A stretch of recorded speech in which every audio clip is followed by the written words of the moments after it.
Correct me if I'm wrong. And it didn't end well. His name was Matt Nagy. NFL, we all know titles matter until they don't. On paper, Eric Bieniemy is the offensive coordinator for the Kansas City Chiefs. In reality, everyone knows who calls the shots. Andy Reid designs it, Andy Reid installs it, Andy Reid calls it. So here's the problem. If the offense struggles, who do you think the criticism is going to land on?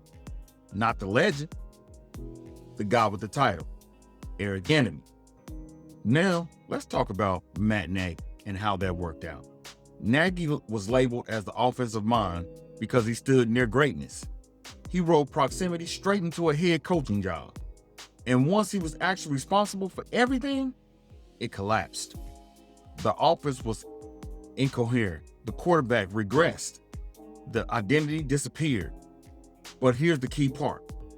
When it went wrong, the system didn't get blamed, the person did. And that's the danger for Bieniemy coming back to the Chiefs. So Bieniemy, he spent years in one of the most successful offenses in football history. Yet the narrative always sounds the same. Andy Reid is the mastermind. Patrick Mahomes makes it work. Eric Bieniemy, not sure. Funny how it's communal, but failure is individual. It's not elevation. That's scapegoating in advanced. Now here's the uncomfortable truth. The Chiefs is comfortable with recycling the same failures. As long as they look familiar.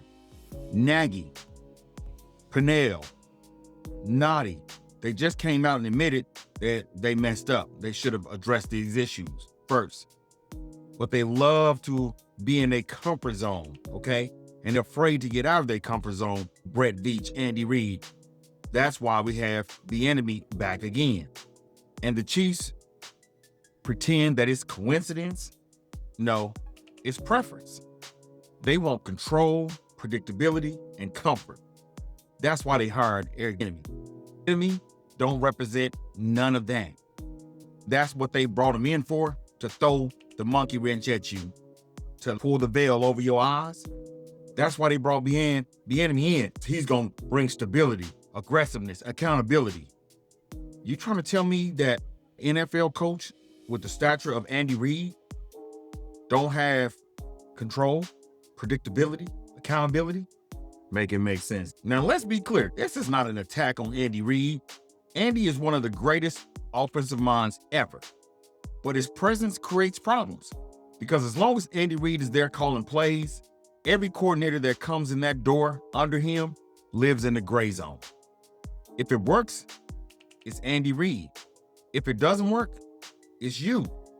That's not a fair evaluation or a fair environment for any OC walking into it trying to do his job. Think about the position Bieniemy is in. If the offense stays elite, well, yeah, look who the coach is. If it dips, see, he's not the guy. There's no upside to this narrative, only downside accountability. That's not opportunity, that's exposure. Scapegoating. This is how the Chiefs protect themselves. The Chiefs love isolation. The head coach gets protection, owner gets patience, the execs get excuses. But the coordinators, they're disposable, especially when they challenge the status quo. Enemy isn't being developed, he's being tested. And tests in this league aren't always designed for you to pass. Here's the question that fans should be asking. Andy Reid calls the plays, right? What exactly is Eric being judged on? Is he being judged on the offensive coordinator? Like, what exactly is he doing? Because his title says offensive coordinator, which means he's supposed to call the plays, right? But we all know it's going to be Andy. So what exactly is Bieniemy doing? And if we can't answer that question clearly, that's how you know this evaluation isn't fair. Because ambiguity is where bias thrives. So no, this isn't about Bieniemy only. It's about the pattern. It's about how the Chiefs and the media hand out credit and blame. Matt Nagy is proof that proximity gets rewarded. Bieniemy is proof that responsibility gets punished. And until this changes, the story is going to keep repeating itself. Let me know in the comments. Is Bieniemy the next in line to be blamed for something that he don't control? Or is the Chiefs finally going to be honest about who actually runs this offense? Because we've seen this movie before, and the ending wasn't that. Holla at your boy, man. I'm out.